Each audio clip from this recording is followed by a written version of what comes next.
All right, everyone. Welcome back to another episode of the Authors Unite show. Today I got a good friend Lubna with us. Welcome to the show. Thank you so much. Hi, Yeah. everyone. Yes, and we got the video on. This is exciting.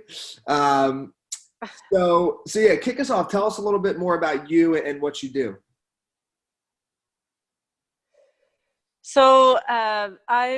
My name is Lubna, and I'm a proud mom, first and foremost. I have 3 kids, and I always say that I'm a mom of 4 because I have a business as well, and that's almost like managing a kid, to be honest. So I'm a proud mother. My business is called Stories, and I focus on working with corporates only. And what I try to do is I help them create stronger stories, or stories worth sharing, as I call it. And I do long-term sort of partnerships with different businesses. I go into a business for 3 to 6 months usually, because that's the kind of time I feel it takes to actually transform a business's story. I sit there with them for a long period of time and with their teams. I do a new plan, a new strategy, a new story, and then I exit, Awesome. Okay. more or less. Yeah. So this is amazing. The first question that like pops into my mind is, and it's a big question, but what is that process? So like from like, start to finish, say you walk into a corporation and you got to create their story. What's like the first kind of things that you do, and then how does it build out from there over the 4 to 6 months? So the first thing that I do is that I start with an audit. I work with the CEO directly, usually, and with the marketing and communications teams. I look at the team structure. I look at their plans, if they have any. I look at the business plan, what they're trying to achieve, because I really believe that the communication and marketing plan has to mirror a business plan, and the story of the business has to mirror the why of the business. And so I look at, I do an audit of all of that. I see if they have a why statement, if they have a purpose. I see how they communicate that online and offline. I try to understand the capacity of the team. And then from there, I try to do a lot of interviews. I think it's so important to interview the leadership teams, understand where they're heading, understand what their priorities are. Um, and after I do interviews with all stakeholders, like I do a 360-degree, more or less, audit, I come up with a new strategy and a new plan and a new team structure. And I make sure that the team that they have is able to accommodate the plans that they want to achieve. And if they don't, I try to train the team or upskill the team or hire a new team. Um, and then usually along throughout this process, the company has, a really important project. So I try to help them execute that important project, because I really think, I don't want to go into a business and just help them with the strategy and the plan. I also want to help them see results. And Yeah. so I try to do that. I've done that before with 1 or 2 businesses. So that's more or less the process for 3 to 6 months. Got it. Yeah. Well, and the story is so important, and it amazes me how far a business can go without having that story to begin with, because the story is Mm-hmm. kind of like the foundation, right? So it's like, without that, like the story kind of drives everything, like the culture of the company, right? So Mm-hmm. I think what you're doing is kind of in line with like helping with corporate culture, because, that's how to like kind of lead the people like of the corporation into one direction. So if the story's not there or it's not aligned, it's kind of, where's the compass? There's no compass. Absolutely. Absolutely. I was going to say that it all starts with the company's purpose and why. And some companies, know how to articulate that. Some companies have that, some companies don't. And I think it's really, really important to start with that. Um, I didn't mention that because I was kind of more or less referring to a company that already has a why and a purpose and just needs a team restructure and a new strategy and plan in order to align with their why. But there are companies that I've worked with that don't have a why. And so what I do is I actually start with the founder, and I try to use whatever I've learned from Simon Sinek. I've also taken I've done a lot of research and taken every single course on the face of this earth that teaches you how to find your why as an individual and as a business. So I try to apply all the different principles to help a founder articulate their why, but I also work with not only the founder, but the entire team to help articulate the why of the company. And then that drives everything. And you're right, when you look at my website, you'll notice that I cluster it into 3 different areas. The first one is transforming the story. The second one is transforming the culture. Because everything starts with culture. You need to transform from the inside out. I've seen a lot of companies make the mistake of, rebranding and sharing new campaigns and new stories, and it fails because their culture can't accommodate, that rebrand, or they're not walking the talk, right? And so it all starts from the inside out. And it's so important that a company has the right culture in place and has the right values in place, and that they're using these values to hire, promote, and fire. And so many companies don't do that. And I think that's the biggest failure I've spotted in different companies. They don't have rewards and consequences. And that's why, you see toxic cultures. That's why you see unhappy employees, unengaged employees, because companies don't live their values and they don't have clear rewards and consequences. So I think it's important that, we start from there. And then the last pillar is transforming the mindset. So once you have the right culture and the right story, it's so important that everybody has the right mindset so that they can live that on a day-to-day basis. Got it. Yeah. Beautifully put. I should have started with that. That's good. We can re-engineer when you edit, re-engineer and start with the end in mind. So, all right. So my next question is like, how'd you get into this? Like, when you were younger, did you think like, I'm going to help corporations, build their whys and their stories and their culture and such, or what, what's like before this? Yeah, so not at all. I think, I've spent my entire life working with corporates, with some of the best brand names in the world. And one specifically was really like going into an MBA, Coca-Cola. When I worked at Coke, it was like almost like going to a university, because you learn, the best branding principles at Coke and the best storytelling principles. And so I think that formed the foundation of, my marketing and communication journey. And then I went on from there and worked for many different companies. And then I got to a stage after working for many different companies for 15 years where I wanted to go in and start my own thing, or at least try my own thing. And yeah, it just happened. I mean, we can talk about that later, but at some point in my life, I was about to turn 40. I'll tell you a small story since I'm in the field of storytelling. Story time. Story time. I was almost turning 40, and I wanted to make sure that there's nothing on my bucket list by the age of 40. And I said to my husband, I have 3 things that I want to achieve by that day, by that actual birthday. And they were big things, yeah. I feel sorry for my husband sometimes because he has to put up with this. But the first one was to have a 3rd child. And I wanted that by my birthday. And the second one was to just try starting on my own.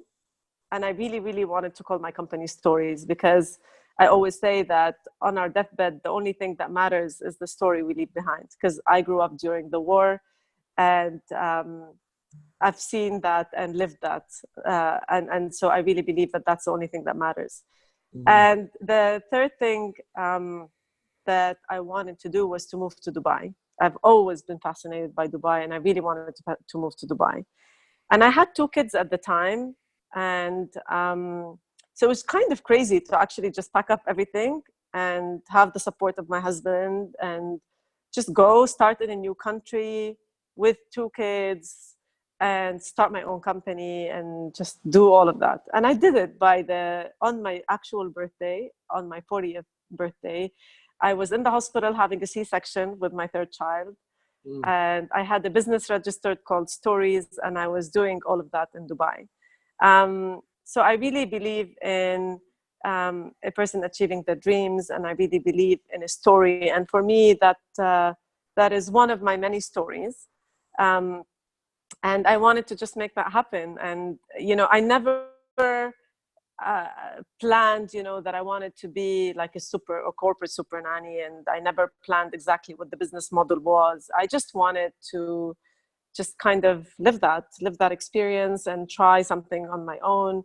And I really, really wanted to call it stories. Yeah. So that's how this whole thing happened. It wasn't something that I dreamt about when I was a child. It just happened.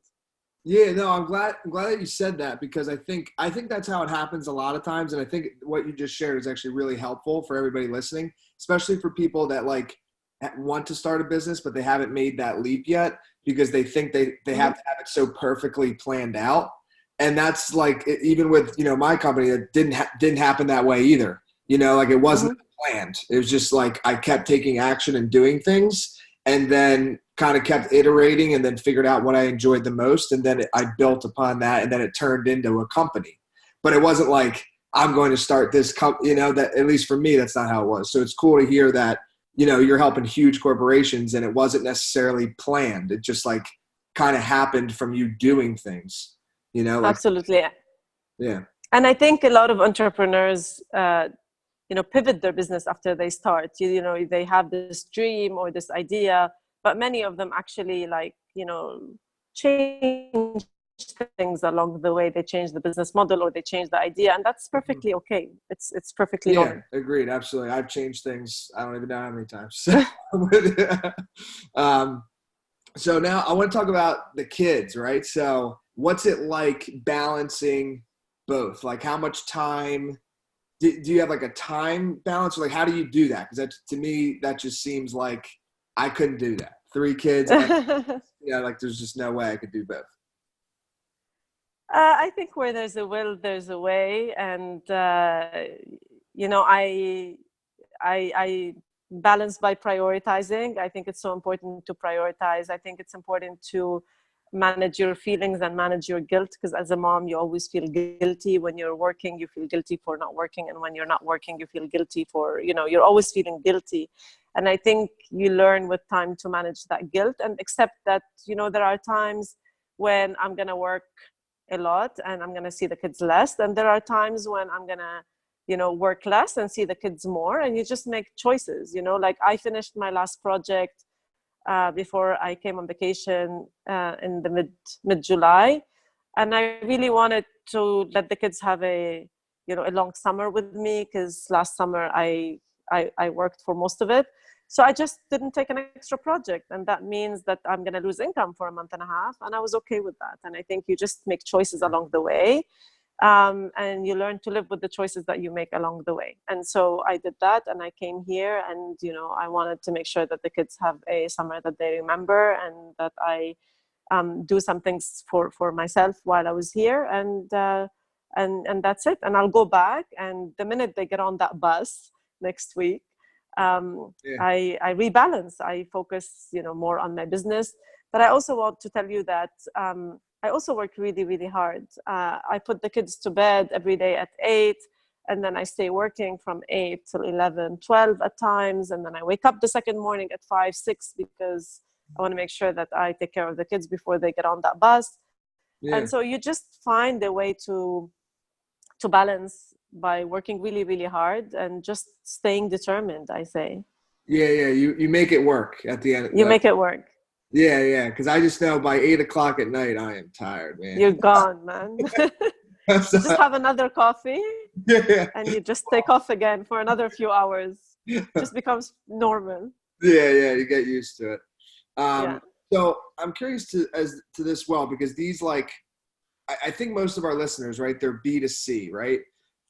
So B2B is obviously more what you are. So like, what's your process for getting a corporation to become a client? Like, how do you get most of your leads, or how do you get most of your business? I'm not sure I'm going to be able to teach your listeners much about this, because all of my clients have come through referrals, all of them. And so No, I this didn't is have a another. process, I'm being honest. Yeah. But I have worked hard on, you know, building a network, and I think people have seen me in action. They know that when I'm in there to make impact. And so I think that has helped me. So I've been doing this for around 2.5 years, and more or less all of my business has come through referrals. There is one specific client though, without mentioning their name, and I want to tell you a little bit about them. That client I had in my mind and in my vision for some time, and I knew somebody that knew that client, and so I asked that somebody to connect me with that client. And before I went into that meeting, I did a lot of research, and so that's what I would advise your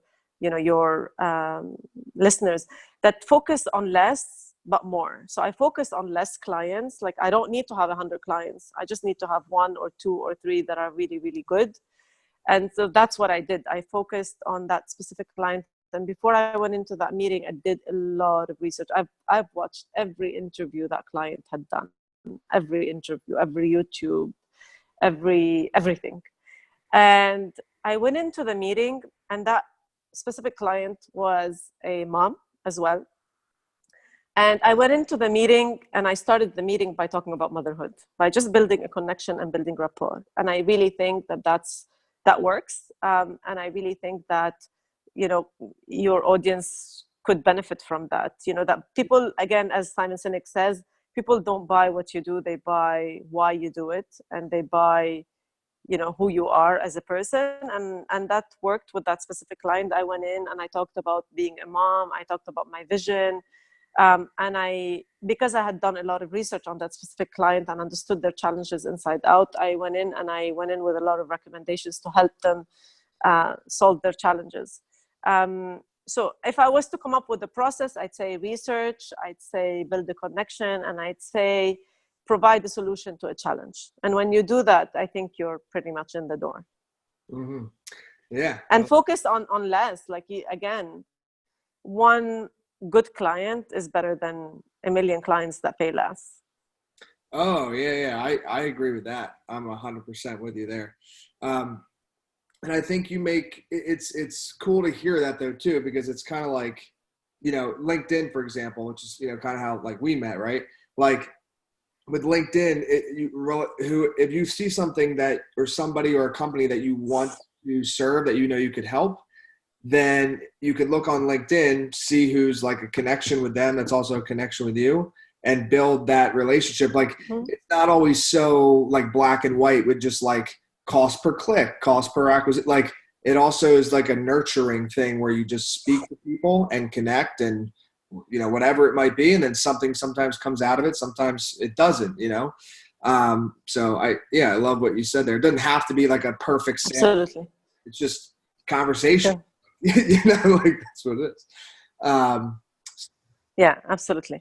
I've never really, I make myself of service to people. I believe that with all my heart. I live my life like that. And I've never ever used LinkedIn to develop business. I know maybe I should in the future, but I'm new to LinkedIn content creation. I've had the LinkedIn account for a long time, and I've only started content creation in Feb. And I just grew like really fast because I started putting out content and connecting with the right people. But I'm new to all of that. And so maybe I'll use LinkedIn in the future for business development, but I haven't done that now. And so I've been focusing all my effort and energy on, building business offline. Got it. Well, beautiful. Well, what's next? Tell us what's coming up for you. What do you got going on? So from a personal level, I think, the biggest thing that I have in the next 2 to 3 months is to focus on my name online. And again, because I tell you that I'm new to that, and I'd say that this is my biggest failure in life. I've spent all of my life helping big corporations, whether they're clients or whether I was employed there. And I never really worked on my personal brand, although people who know me and know, the kind of work that I did or the connections I had, I could have easily done that, but I didn't. I've always believed in a life offline rather than online. And I made that switch in Feb this year, and I hope that it will be irreversible. But I really want to continue on that path. I want to continue to also use my voice as much as possible to change lives and help people and impact lives. And that's also new for me. I'm trying to, position myself as a speaker, and as an author, and as a, continue working obviously on my consulting. But more importantly, for the next 2 to 3 months, focus a lot on my personal brand. Yeah, absolutely. I love it. And I know it'll all come together. You're amazing. Thank you. Last question is, where can people connect? Well, two things. Where can people connect with you, like socially? Like, where's your like best social channel? And then two, website. Where's the best place if they're interested in what you got going on in that way? So people can connect with me through my personal website, which is just my name, lubnaforzley.com, or my business website, stories.co.ae. But the best place to connect with me would be on LinkedIn, because that's where I'm most active. And, I use it every day to share personal stories, but also business stories. I have an Instagram account, but I'm not very active there. But they can, I think the best place to connect with me would be on LinkedIn. Perfect.